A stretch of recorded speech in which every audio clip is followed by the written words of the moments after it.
सगळे सोयरे हा जो GR आहे भारतीय संविधानाच्या चौकटीत कुठेच बसत नाही। ना धर्माच्या लॉमध्ये बसतो, ना भारतीय संविधानाच्या कुठल्या चौकटीत बसतो। त्यामुळे सगळे सोयरे GR हा भारतीय संविधानाच्या विरोधी आहे आणि राज्य सरकारनं तो बिलकुल स्वीकारू नये अशा पद्धतीची भूमिका ओबीसी जनमोर्चा आणि राष्ट्रीय तेली समाज महासंघाची आहे।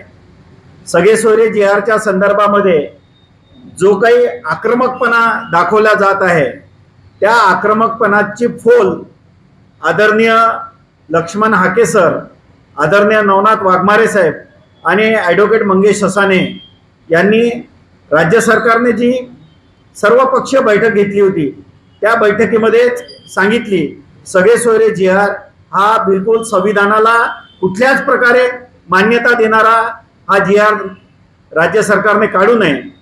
मुळातच हा सगळे सोयरा जो प्रकार आहे याच्या मागचा जो मेंदू आहे हा वेगळा आहे। विदर्भामध्ये जे काही कुणबी समाज बांधव आहेत ते ओबीसी आहेत आणि मराठवाड्यामध्ये मराठा बांधव आहेत। आमच्या विदर्भातल्या मुली मराठवाड्यामध्ये केल्या गेल्या आणि त्यांच्या पत्नीला त्या ठिकाणी निवडून आणण्यासाठी त्यांनी प्रयत्न केला। त्यामुळे हा सगळे सोयऱ्याच्या पुढची स्टेप त्यांची सखा सोयरा, म्हणजे त्याच्या नवऱ्याला सुद्धा ओबीसीचं प्रमाणपत्र मिळालं पाहिजे या पद्धतीचा यांची भूमिका आहे। ही अतिशय चुकीची भूमिका आहे। आम्ही हे कदापि होऊ देणार नाही।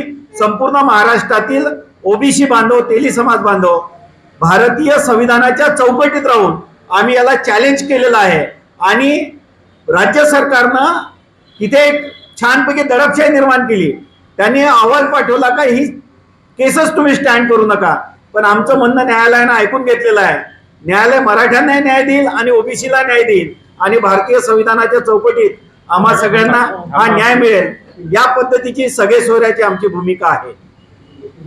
सोबतच एक गोष्ट ॲडव्होकेट पिसे सर सांगायचे उरले, संपूर्ण भारतामध्ये तेली साहू समाजाचे 7 खासदार निवडून आलेले आहेत। त्यामध्ये सन्माननीय पंतप्रधान मोदी साहेब सुद्धा आहेत। आम्ही 7 तारखेला त्यांना सुद्धा भेटण्याचा प्रयत्न करणार आहोत। जातीय जनगणनेचा मुद्दा आमचा जो होता 40 वर्षापासूनचा, विरोधी पक्ष नेते राहुल गांधी साहेबांनी हा पूर्ण देशभर पसरवला। आम्ही त्यांना सुद्धा भेटणार आहोत अशी सुद्धा आमची भूमिका आहे आणि खडगे साहेबांना सुद्धा आम्ही भेटणार आहोत।